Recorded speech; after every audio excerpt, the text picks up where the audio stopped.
friends, so I've got another 5 or so tips of houseplant hacks, tips, tricks, whatever you want to call them. So I hope you enjoy it. Have you ever got a lovely cabinet like this and have put your plants on there and think, oh my god, I've got no more room, but I've got about 500 more plants that I need to put somewhere? Yeah. Okay, maybe not 500. A way to make the most of your space is to put plant pots upside down and put other plants on top, create the height, let them make their own microclimate to create their own humidity.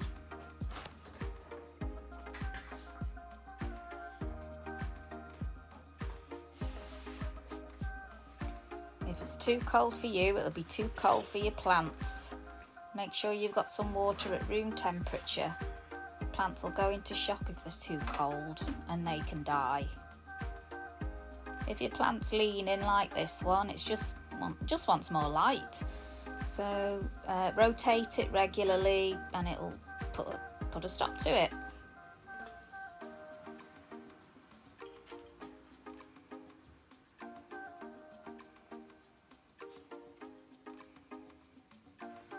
Self-watering pots are brilliant for semi-hydro. Some plants do better submerged and some plants do well with a wick. This one has got a wick and it works really well with leca. Give them a try.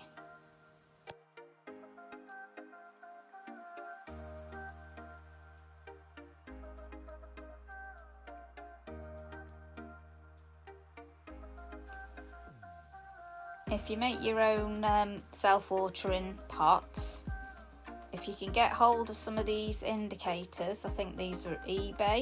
If you can get hold of some of them for your semi-hydroponic reservoir setups, it's an easy at-a-glance way to see if you need to fill up your reservoirs.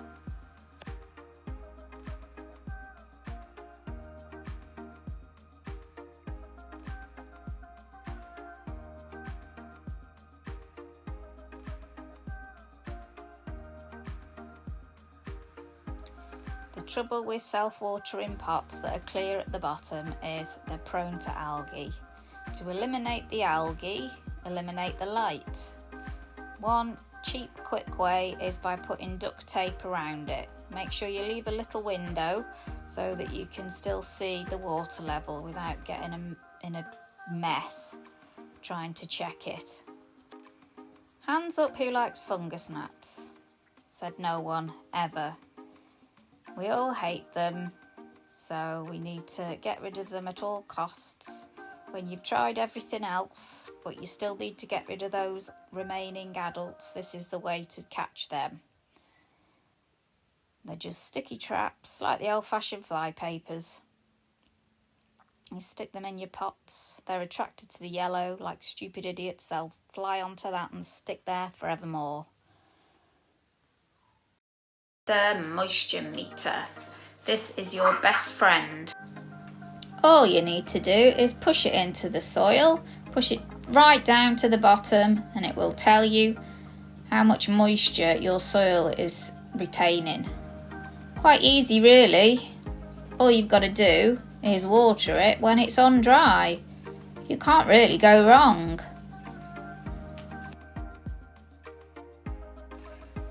Taking plant cuttings is an easy way to make presents this year for Christmas.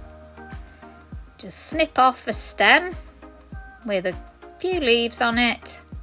Keep the top growth. Any side leaves, just pinch them off or snip them off and make the stem a little bit shorter.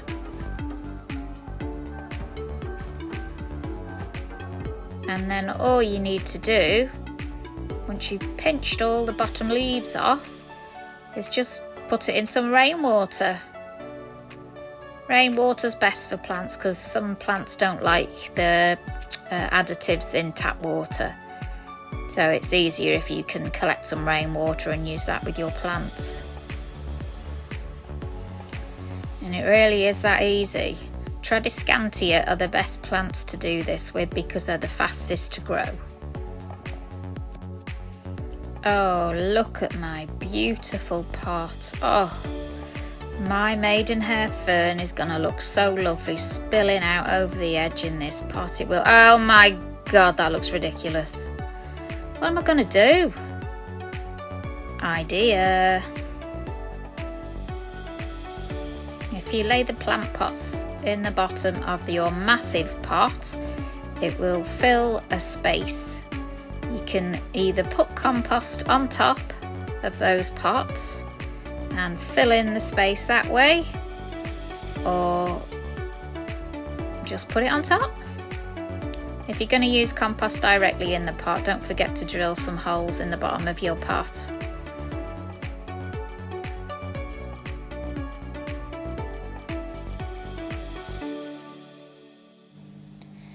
Have you ever forgotten what your plant's called? I know I have. Oh, too often. In the end, I end up having to Google it. Why put yourself through it?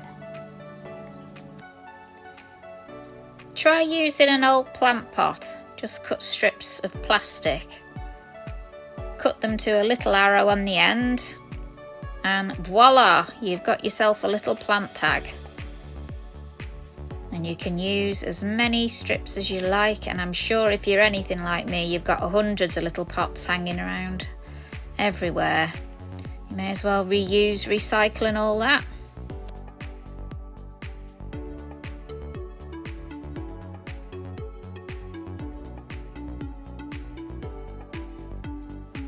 Get yourself a permanent marker and do the job properly. Yes, it's that time of year. Very short, dark days. Why not cheer up your plants this winter and get them some grow lights?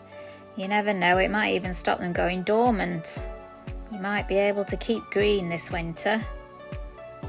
Go on, they'll love you more for it.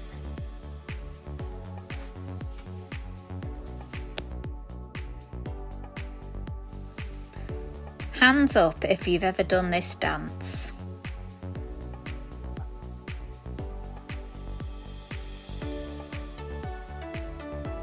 It's called a fungus gnat. Yes, those little black beasts bury themselves in our compost, flying round our heads, landing in our cups of tea. The way to prevent these is by putting grit around the tops of your plants. If you water them from the bottom, in the bottom of the pot, and just empty it out half an hour after watering, it solves it.